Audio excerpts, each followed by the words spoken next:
Alrighty, hello again. Today I have my notebook out again, so I got a few things I was thinking of today. I guess we'll just kind of jump right into it. So the first thing is I have asking why not. And yeah, I was just talking to my mom last night on the phone, and they were thinking about, or she was thinking about doing kind of this crazy thing where they travel to Africa and they actually live there for a couple of years and do all these crazy things completely out of the continent. And I don't know if they've done too much of that out of the continent thing, but what I thought kind of the main takeaway for me when I was talking to her was she was just asking herself, like, why not? You know, they're 52, 53, something like that, and they've been thinking about this literally since they were dating. And now they're, 50 something. I should know. I think it's 51 and 53, I want to say. Something like that. But the point is that when you kind of ask why not, you might realize that there's really not a good answer to that. And which means that you probably should be considering doing the thing more, being more thoroughly considering that thing. If you just kind of ask yourself, well, why not try this out, or why not do that? A lot of times the answer to that why not is not very legitimate or not very valid. It's like, I can't think of a good reason why not. Why not go travel to Africa? And, why not sell your house and go travel to Africa? Why not? Well, there's not really a good answer for that, which means go for it. Like, why not go and do it? That would be an amazing thing. It might this is just one example of it, but it can kind of be applied to I think everything in life.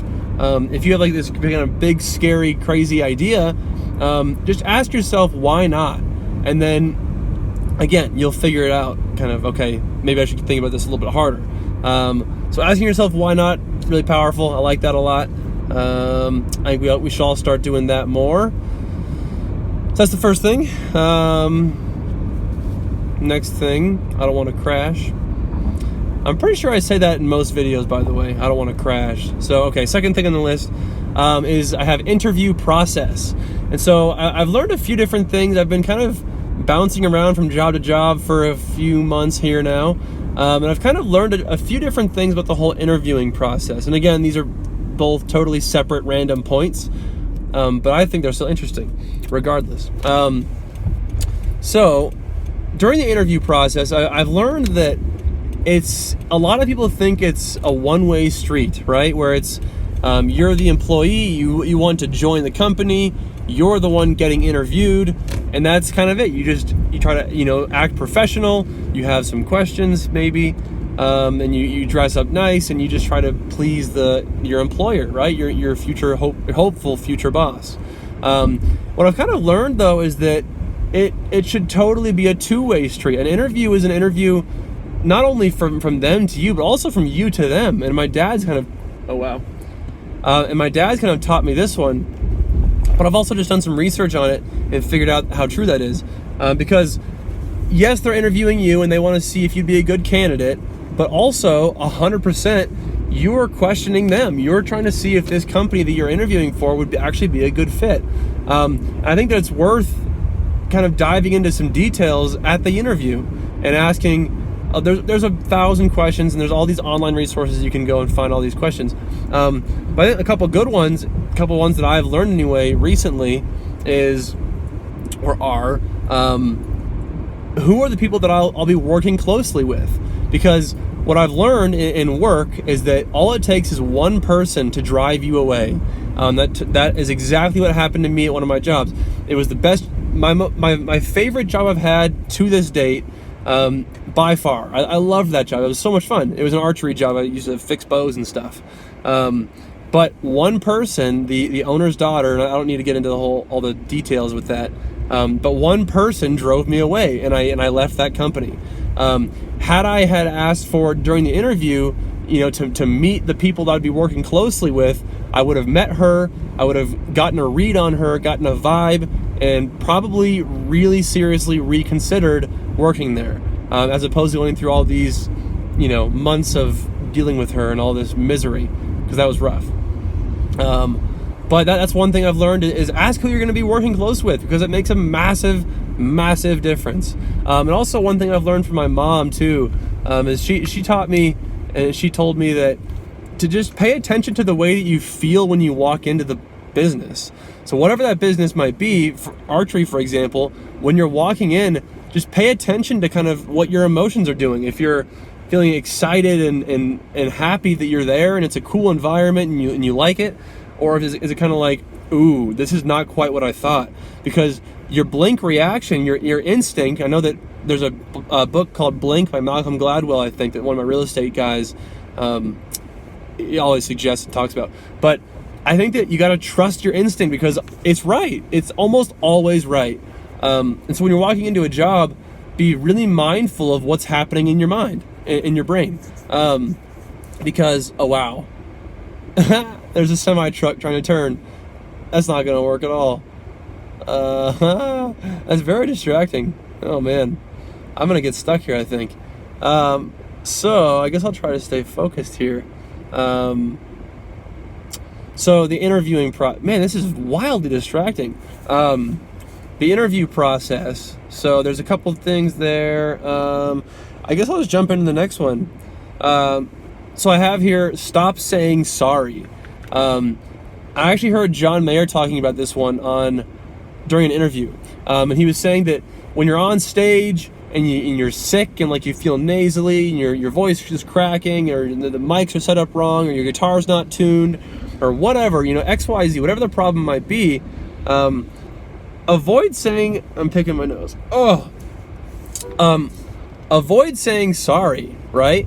Because his whole thing is, once you've said sorry, it's almost like it gives the audience a reason to think that there is something wrong. If you're unapologetic and you don't say sorry, the audience probably, first of all, won't even realize or expect anything.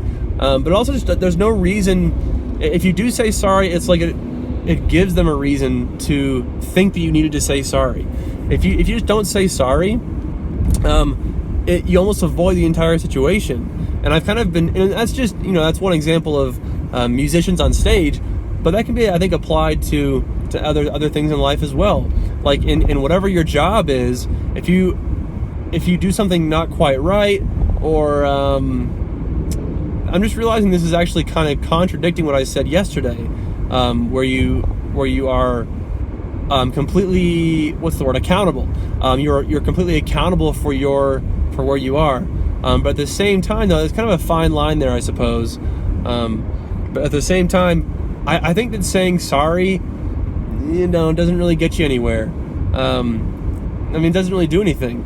And again, it gives somebody else a reason when you say sorry. It gives them a reason to think that you fucked up.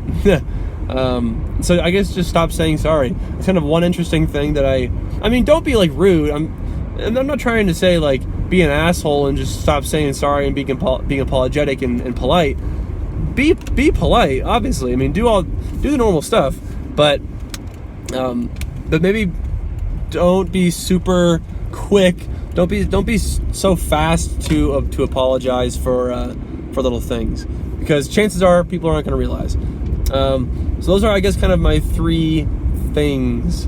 One more thing on the interview process is I just think that trusting your instinct is so valuable.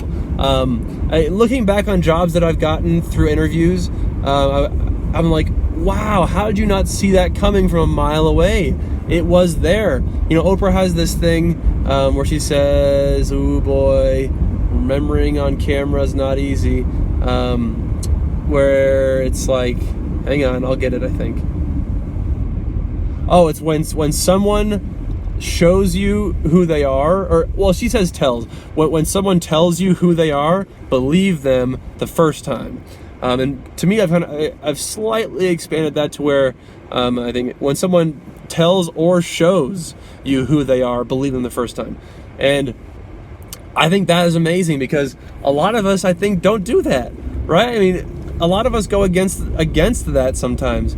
And why? Because the thing that you see in front of your eyeballs now is almost certainly what you're going to see down the road as well. I believe. That's just kind of the way things go, I think. There's also that quote where It's the way you do anything is the way you do everything, right? So if you see one person doing one thing, you can probably broadcast that one thing across their whole life and be relatively accurate with that. So whenever someone shows you who they are, what they're doing, how they feel, whenever they're expressing, however they're treating you, I think that you should believe that is them, that is true to who they are. One quick example too. So my current job, my most recent job now, the guy, my boss, the owner, he has officially bored the snot out of me. I don't think he's gonna watch these videos, but maybe he should, because man alive is he boring. Good Lord. It's like I can't get there's no pulse in that guy. His heart's barely beating. And I saw nothing has changed from the day I interviewed until now. He has been the same person across all fronts. And I just kind of thought, during the interview process, maybe he's just being a calm guy right now. He's just relaxed. No, that's him all the time, no matter what. A guy cut his thumb off just about, and he was just kind of like, same dude. He's like, all right, well, let's go to the hospital, I guess. And he's just so boring. And what I should have done is just trusted my instinct when I first met him. And he's a good guy, he's fine, but man, the point is he's boring, and I didn't trust that when I first met him. So I guess trust your instinct. A little recap here. So ask yourself why not. More consistently, you'll find out that there's not really that great of an answer a lot of times. So ask why not. The whole interview process is be more thorough. It's a two-way. I think the key takeaway there is that it's a two-way street. It's them interviewing you, and also you're interviewing them, and you're trying to figure out your life, what fits best with your life. So it's a two-way process, a two-way street. It's more of a conversation, I think.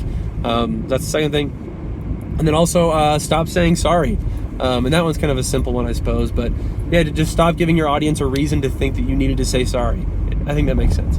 So anyway, those are my three. Talk to you later. Roger out.